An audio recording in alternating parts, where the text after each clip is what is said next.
O Senhor esteja convosco. Proclamação do Evangelho de Jesus Cristo, segundo Lucas. No 6º mês, o anjo Gabriel foi enviado por Deus a uma cidade da Galileia chamada Nazaré, a uma virgem prometida em casamento a um homem chamado José. Ele era descendente de Davi, e o nome da virgem era Maria. O anjo entrou onde ela estava e disse: Alegra-te, cheia de graça, o Senhor está contigo. Maria ficou perturbada com essas palavras e começou a pensar qual seria o significado da saudação. O anjo então disse-lhe: Não tenhas medo, Maria, porque encontraste graça diante de Deus. Eis que conceberás e darás à luz um filho, a quem porás o nome de Jesus. Ele será grande, será chamado Filho do Altíssimo, e o Senhor Deus lhe dará o trono de seu pai Davi. Ele reinará para sempre sobre os descendentes de Jacó, e o seu reino não terá fim. Maria perguntou ao anjo: Como acontecerá isso, se eu não conheço homem algum? O anjo respondeu: O Espírito virá sobre ti, e o poder do Altíssimo te cobrirá com sua sombra. Por isso, o menino que vai nascer será chamado Santo, Filho de Deus. Também Isabel, tua parenta, concebeu um filho na velhice. Este já é o 6º mês daquela que era considerada estéril, porque para Deus nada é impossível. Maria então disse: Eis aqui a serva do Senhor, faça-se em mim segundo a tua palavra. E o anjo retirou-se. Palavra da salvação.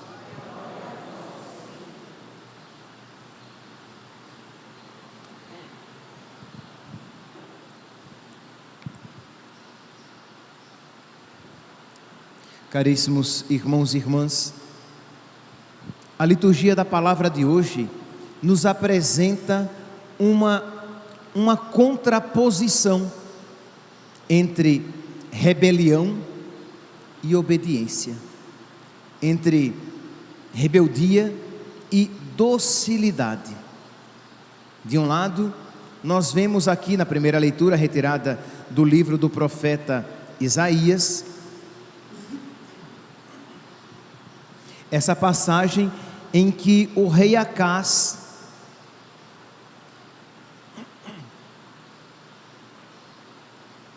está numa total rebeldia, uma total má vontade em obedecer a Deus. O contexto aqui é o seguinte: Acaz é rei de Judá, e o rei de Israel e o rei dos sírios resolveram combater Judá. E diz que o rei de Judá, Acaz, aqui o povo de Deus já tinha sido dividido, o reino de Judá e o reino de Israel. Pois bem, o reino de Israel, que tinha como capital Samaria, juntamente com o rei da Síria, que tinha como capital Damasco, estavam se enfrentando, estavam em guerra com Judá, que tinha como capital Jerusalém. E diz aqui, Isaías capítulo 7, versículo 2: quando se soube na casa de Davi que o exército da Síria estava acampado em Efraim, o coração do rei e do seu povo ficaram perturbados, como as árvores da floresta se agitam com o vento. Então a imagem é interessante, As árvores agitadas pelo vento, assim estavam agitados os corações do rei e do povo. Isto é, o exército da Síria estava ali acampado e ia invadir Judá, ia invadir Jerusalém e destruir tudo. Então, Deus envia o profeta Isaías e diz: olha, vai dizer para Acaz, que ele não faça aliança com a Assíria. Era o exército da Síria e ele queria fazer aliança com a Assíria. São dois países diferentes, né? Então, Acaz queria fazer aliança com a Assíria para se livrar daquele problema, e o profeta Isaías, e Deus diz por meio do profeta Isaías: não faça aliança nenhuma. Esses dois tições fumegantes, isto é, Síria e Israel, não vão fazer nada contra você, eles não vão vencer, acredite. E diz que o rei Acaz estava morrendo de medo, e ele queria fazer aliança independentemente daquela palavra. Então Deus manda o profeta Isaías dizer: peça um sinal. Isto é, você está tendo dificuldade para acreditar? Peça um sinal e eu darei um sinal. Pronto. Então vai o profeta e diz: vá rezar, peça um sinal a Deus e pronto, e Deus dará um sinal, e você verá que esta é a vontade de Deus, e você não fará nada de errado. Mas Acaz estava apegado à sua vontade, e quando uma pessoa está apegada à sua vontade, né, quando uma pessoa de uma maneira não virtuosa se apega à sua vontade, ela se fecha a Deus. Então ele, com a frase pseudo-piedosa, com a frase falsamente piedosa, diz: Deus me livre, tentar a Deus, eu não vou pedir nenhum sinal a Deus. Mas entenda, Deus tinha dito: pode pedir, peça um sinal. Mas ele não queria, né? Lembra que ele não queria obedecer? Então é claro que ele não ia pedir sinal nenhum. Então Deus diz: mesmo assim, então eu darei um sinal. Você não quer pedir? Tá bom, eu vou dar mesmo assim. E aí é a leitura de hoje, aqui a partir do versículo 10. O Senhor falou com Acaz dizendo: pede ao Senhor teu Deus que te faça ver um sinal, quer provenha das profundezas da terra, quer venha das alturas do céu. Mas Acaz respondeu: não pedirei nem tentarei o Senhor. Disse o profeta: ouvi então, vós casa de Davi, será que achais pouco incomodar os homens e passais a incomodar até o meu Deus? Isto é, porque aquilo que ele disse era falso. Não é que ele não queria incomodar Deus, não é que ele não queria tentar Deus, ele não queria se dobrar, ele não queria ter motivos para acreditar em Deus. Então, pois bem, o próprio Senhor vos dará um sinal: eis que uma virgem conceberá e dará à luz um filho, e lhe porá o nome de Emanuel. Então, Deus, independentemente da má vontade de Acaz, Deus envia um sinal. Meus irmãos, vamos aplicar isso agora para a nossa vida. Isto é fácil olhar para Acaz e dizer: nossa, como Acaz estava apegado à sua vontade. Nossa, que coração duro de Acaz, que como não queria mudar de atitude, nem sequer estava disposto a rezar para pedir um sinal a Deus. Mas não é essa, meus santos, não poucas vezes, a atitude de muitos católicos, homens e mulheres de todos os tipos, de todas as condições dentro da igreja, que muitas vezes não estão dispostos a rezar para conhecer a vontade de Deus e a ela obedecer. Querem fazer as coisas à sua maneira, querem fazer as coisas do seu jeito, mesmo que lá no fundo saibam que aquilo não agrada a Deus. Mas, como não estão dispostos a mudar de vida, de uma maneira obstinada, se agarram, se apegam à sua vontade, independentemente da vontade de Deus. Católicos, meus irmãos, que não rezam mais pedindo a Deus a mudança de vida. Isto é, assim como Acás não estava disposto a rezar e pedir um sinal para conhecer a vontade de Deus e mudar de postura, muitos católicos hoje, e aqui cada um pense em si, muitos católicos hoje não estão dispostos a rezar para pedir a Deus a graça de mudar de vida, para pedir a Deus a graça de se converter, para pedir a Deus a graça de ter forças para largar o pecado, mas não, querem que o pecado seja acolhido pela igreja, querem que o pecado seja motivo de louvor, querem que o pecado seja virtude.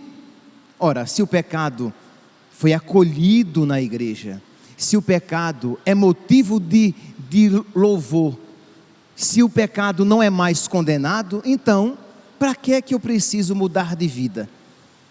Então parece, né, que quando a gente olha para a vida de Acás, parece um exemplo por demais distante a nós, mas não, infelizmente é uma atitude ainda presente e infelizmente presente dentro do coração dos homens e mulheres da igreja, que não querem mais ouvir a palavra de Deus, que não querem mais ouvir os ensinamentos de Deus, mas querem ser católicos à sua maneira, segundo o seu modo, se rebelaram contra Deus e contra aquilo que nós católicos sempre vivemos. Meus irmãos, nós precisamos pedir a Deus que expurgue, que exorcize do nosso coração toda atitude semelhante a essa, toda rebeldia, todo espírito de rebelião, mas que Deus misericordiosamente nos conceda um espírito semelhante ao coração, um espírito, uma docilidade semelhante que estava presente no coração da Virgem Maria. Diz aqui no Evangelho de hoje, retirado de Lucas, capítulo 1, diz então que o anjo Gabriel se apresenta à Virgem Maria e apresenta a ela os planos de Deus, o que Deus queria fazer com a vida dela. Deus iria mudar a vida dela, dar um giro, né, total, uma mudança completa. E o que é que ela diz? Eis aqui a serva do Senhor, faça-se em mim segundo a tua palavra. A Virgem Maria dá a Deus a liberdade de mudar a vida dela, de fazer na vida dela a vontade dele, a sua vontade. Faça-se em mim conforme a sua vontade. Na oração coleta de hoje, nós ouvimos aqui: Senhor Deus, ao anúncio do anjo, a Virgem Imaculada acolheu o vosso verbo inefável, e como habitação, ela acolheu Jesus, ela acolheu o verbo, e como habitação da divindade foi inundada pela luz do Espírito Santo. Concedei que a seu exemplo abracemos nós humildemente a vossa vontade. Isto é, meus irmãos, que nós estejamos dispostos a abraçar a vontade de Deus, para que nós vivamos a nossa fé, para que nós vivamos a nossa catolicidade à maneira de Deus, para que nós vivamos a nossa fé, a nossa catolicidade, como os católicos verdadeiros viveram há mais de 2000 anos, e não queiramos agora reinventar a roda, queiramos refundar a igreja, queiramos inventar um novo modo de ser católico. E aí você acha que você pode ser católico praticando e defendendo o aborto. Você acha que pode ser católico vivendo como e defendendo a ideologia de gênero. Você acha que pode ser católico praticando e defendendo os ideais homossexuais? Não há. Não há comunhão entre luz e trevas. Não há comunhão entre o pecado e a graça. Não há comunhão entre a rebeldia de Lúcifer, a rebeldia de Acás e a obediência de São João Batista, de São José, de todos os santos da Virgem Maria. Meus irmãos, precisamos pedir a Deus que coloque essa docilidade no nosso coração, que nós não queiramos viver a nossa fé à nossa maneira, do nosso modo, que nós não tenhamos a pretensão de escolher o que vamos crer. Sim, também tem essa atitude, isto é uma fé de supermercado, uma fé de prateleira, em que você vai, aí você olha, isso aqui é interessante, eu quero para mim. Não, esse produto da fé aqui não é interessante, eu não quero para mim. Aí você acha que pode selecionar o que você crê, e a partir do momento que você faz, que você nega um ponto da fé, você perde toda a fé. A fé ou se abraça completamente, ou se perde completamente.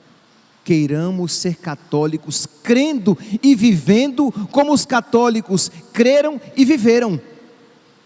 Mas antigamente era assim, agora não é mais, agora está liberado, agora é virtude. Não, meus santos, o que foi pecado, continua sendo pecado, e toda tentativa contrária de transvesti-lo de virtude é abominável a Deus, é desprezível a todo católico. Peçamos a nosso Senhor, hoje, neste 20 de dezembro, em que nós vemos a atitude dócil, obediente, desapegada de si mesma da Virgem Maria, que ela infunda com as suas mãos de mãe no nosso coração um sentimento semelhante, para que nós sejamos católicos dóceis, obedientes, vivendo a fé e a moral católicas como sempre foram vividas há mais de 2000 anos. Louvado seja nosso Senhor Jesus Cristo, para sempre seja louvado.